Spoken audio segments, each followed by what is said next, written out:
What's up guys, and welcome to Void of Dust Gaming, your channel for fresh Arena of Valor content. Today I want to introduce the new skin that has been released on Tel'Annas with you, the Wraithing Mist skin that has just hit the game with a new Tulen skin. Both of these skins are part of the Chinese anniversary, and you can get this skin by a draw. The other one is affordable by just spending vouchers, and you know what you spend those vouchers for because it's actually highlighted in the shop. It was 2,000 when it hit the store.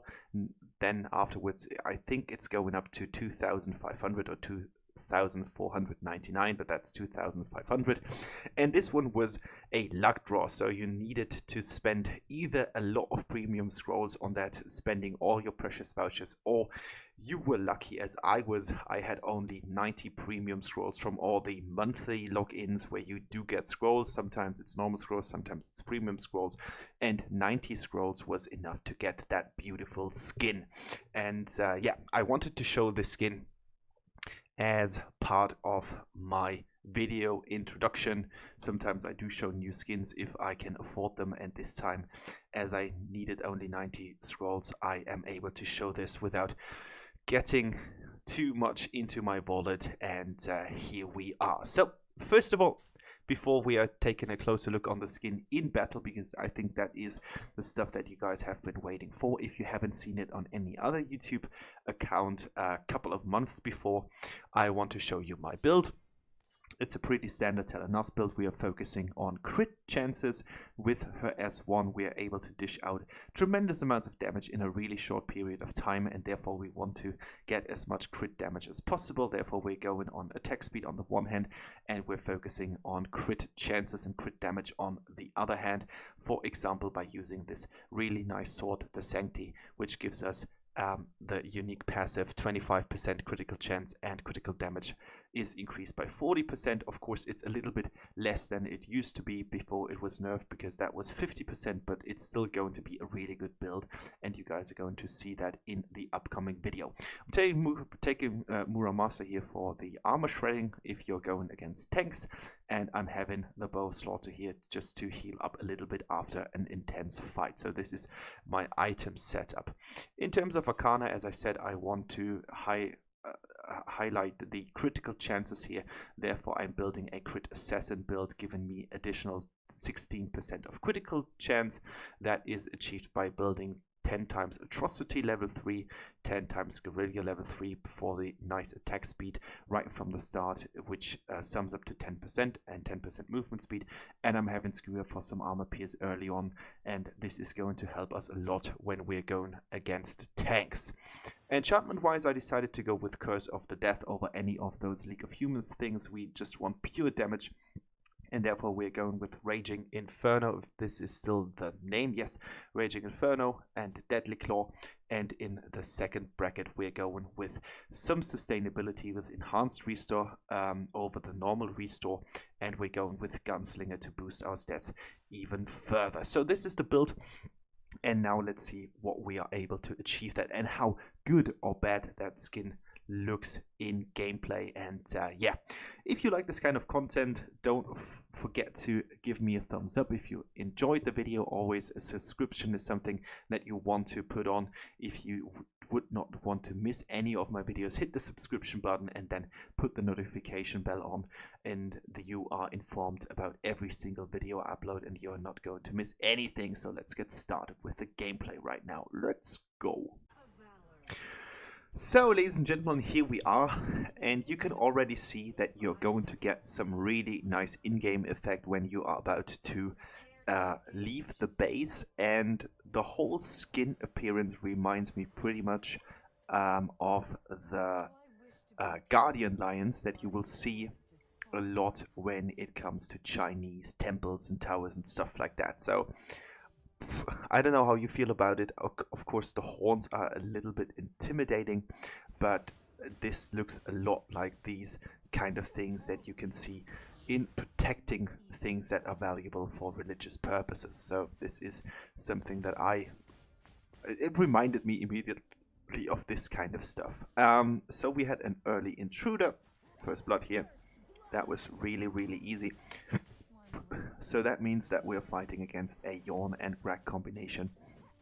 On our duo lane, we're having Crixie versus Diogen in the middle lane, and I can tell you that Crixie, Yawn, and the Kira, who is in the jungle, were a 3-player lane or a 3-player queue, and they were playing with each other because we were facing them after this battle with another team combination, and I can tell you that the Kira is really, really good.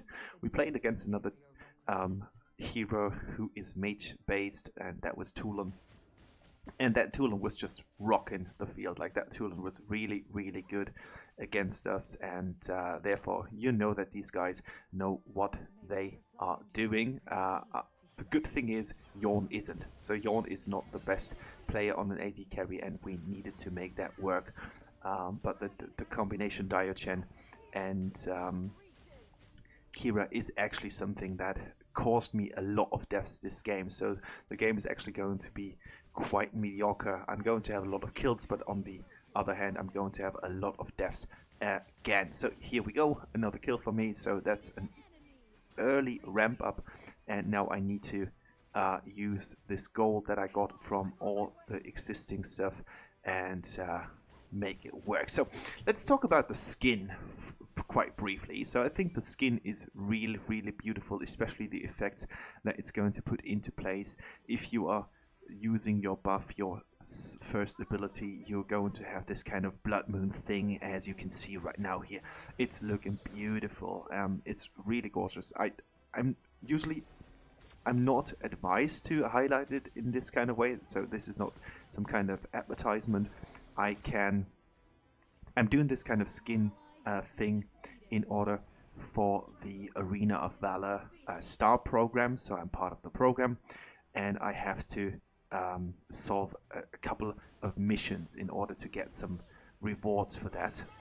Not able to talk about what rewards I do get, but I can tell you that I do get vouchers and stuff like this, or in-game currencies and things like that, if I am going to finish something like this.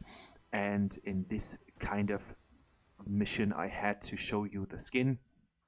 We are being handed out trial cards, but in this kind of case, I was able to get the skin so I can use it all along game, and I'm not being told that I have to highlight this as the best skin ever and just being positive about every single kind of thing, because I think the whole process about getting the skins via this kind of draw thing is actually a little bit nebulous. So you don't really know how the drop rates are, you don't know how much vouchers you're going to spend in the end. So I think that's actually something which is not that great about these kind of skins. I would rather like to see them for example, 30 euros or something, that players know if I'm going to spend a certain amount, I will get the skin. That's my opinion on these kind of drawing things. But in this case, I think we have a really beautiful skin that has just been added to the game. I think that effect when you leave the base is actually quite nice. Her floating around looks really beautiful, and all the graphic effects and stuff that you do get from using the skin is actually some kind of highlight. I don't have the AFX skin. I don't have the other skin that came from, I think, the Codex, that is in line with the Aram skin, the Japanese one. I think those are two really beautiful skins, but in this case I don't really have to advertise them as being super cool. So just to put this in a mildly fashion, this is not an advertisement video. This is my pure opinion, my personal opinion. I really enjoy the skin. I think it's looking really great, and you don't have to buy it. I mean, the good thing about Arena of Valor, I know a lot of people are complaining about how they actually introduce skins for money and all these kind of things where people spend a lot of money on getting skins and they don't really know if they are going to get it. It's your own choice. The great thing about Arena of Valor is like you don't have to do it. So this is something that is completely up on your hands. If you want to spend your money, you know the drill. You know that these skins might just cost over 100 euros or dollars, which is actually not that nice, yes, but it's not going to put you on another level. The good thing is this game is still not pay to win, but pay to shine. So if you want a really nice skin, they make you pay for it, and if you don't want to get the skin, no one is forcing you to do so, because you do not get any bonuses from getting those skins.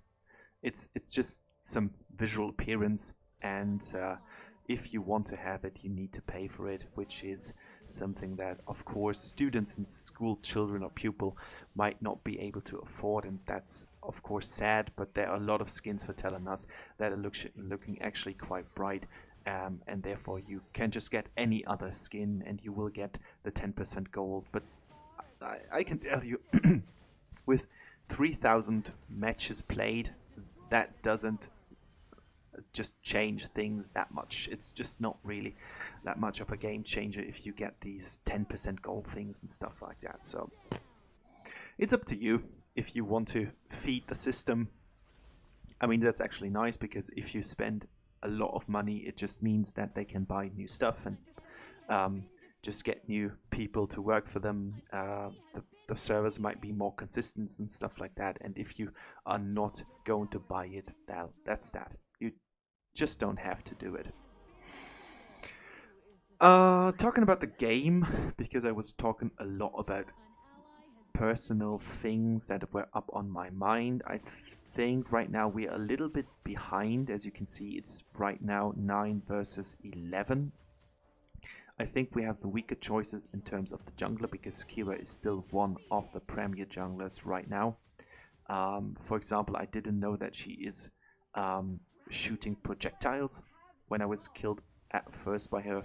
That was kind of because I don't really play that much against Kira. I don't really see her that often, and that really, it's really questionable, because she's actually really solid. Still, she's not been touched by any of the buffs or any of the nerfs, which just means that she's basically right to the point, really good. And I don't really see why a lot of players are not playing her in the jungle and casual matches, because that is a casual match. I'm playing with both the Slayer guys, Ailey and here Jammy the Slayer. The guys invited me to a game. I was able to pick the Tel'Annas here. Now we need to retreat, because it's just not safe here. Everyone is pressing in from the enemy side. There's Grug, there's Gina. So we needed to back off a little bit in order to get most of the work done here. And I think Gina is just overextending way too far. That's just not really healthy for her. And I was able to get the 5th kill in this game without any problems, because Gina was just kind of gifting it to me. And Diagen knows what she's about to do. Like, that was really unfortunate, but still I was able to maintain the gold flow. Therefore, I'm best gold right now. I have an even more gold than Diagen. But it's always a pleasure to play against heroes or against players who know what to do with their champion. So Diagen was actually really good. And as there's going to be a new skin for her, I think a lot of you guys out there who are following some of the non-official challenge channels might already know that there's a upcoming skin for her again. It's one of the Valentine skins. I've seen it on a Korean or Taiwanese server already, and I might be able to show that skin here in one of those missions as well, because there might be some chance to get that skin without spending too much money on that. And so therefore we might be able to get a Diagen game here on the channel. And that said, I'm not really a Diagen player. I don't really like her playstyle, and I'm not really that good with her, and therefore be prepared if there is an upcoming game or not, because that's going to be actually quite surprising.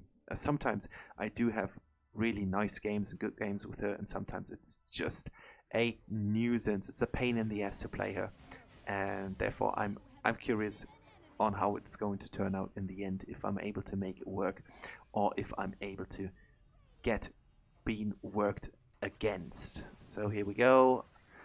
Could have played that a little bit more aggressively in order to put more damage on the Diogen, but then there's a lot of stuff going on the battlefield right now. So positioning is key as always, and I need to stay back a little bit behind my guys because, as you guys might know, Kira is able to just dodge every single piece of environment here. She can just hop over walls, travel in between walls, so she's really dangerous, and I need to be careful not to be hit by her. And now I just wanted to put some shots into Yorn. I tried to get him, but unfortunately those 2 shots were not enough. The 3rd shot would have been a kill, but I think we just turned the score 17 versus 14, so everything is still on the better side of the screen. And now we need to get an angle on those guys here. I'm being hooked. Oh my goodness. I was lucky to get out. Yina is just diving way too deep into the enemy lines. I don't know what she was thinking. But we're about to build the bow, and everything is going to be a little bit better after we got it. So Kira is sitting on a 4-2. Not crazy, but she's got the gold lead, so she is still dangerous, even if that stat is not super impressive. I mean, it's good, but it's not super impressive. 4 kills. I mean, it's not about the deaths, but it's about the kills that she got. But Diogen already had 8. Yina 0-5. You know that she doesn't have that much of experience with Yina, but that's completely fine. It's a casual game, so that might just be a game where she is actually trying to get better. That's what I do when I want to get better with a champion. Of course, I'm not going into the rank battles. I might just be reported all over the place, and in this case, of course, you're going to use the casual ones, because the 3 versus 3 are not going to show you anything. That's some kind of artificial environment, and therefore you're not going to play these games if you want to get better. So here we are. Grug has been moving in. Here we go, another kill on Diogen and Grug. And now Kira is just sprinting the way out. Like, there is not that much that she can do against us. I tried to get her, but unfortunately I don't really have flicker. Otherwise I would have been able to close the gap and get some shots on her. And the opportunity that I saw was to push the lane while my team is occupying the enemies, and now I even got bow slaughter, so things are going to look much brighter, because that finally means that I'm able to get some gold back, some life back when I am activating that item. As the enemy is completely, or the enemy's attention is completely drawn towards the upper bracket of the game, we are able to get the Slayer without any problem. They didn't even try to spot it, so not talking about defending it, but they did not even try to spot it, and now we are able to get into the minion waves and just put the game into another direction. So we were pushing the bottom, now we are able to get into the top lane. There is a kill on our people, but the good thing is now we're able to fight against Kira with the bow slaughter activated. I'm getting a lot of health back, and as you can see, we are just making our way towards the tower, so I think the build is still pretty viable.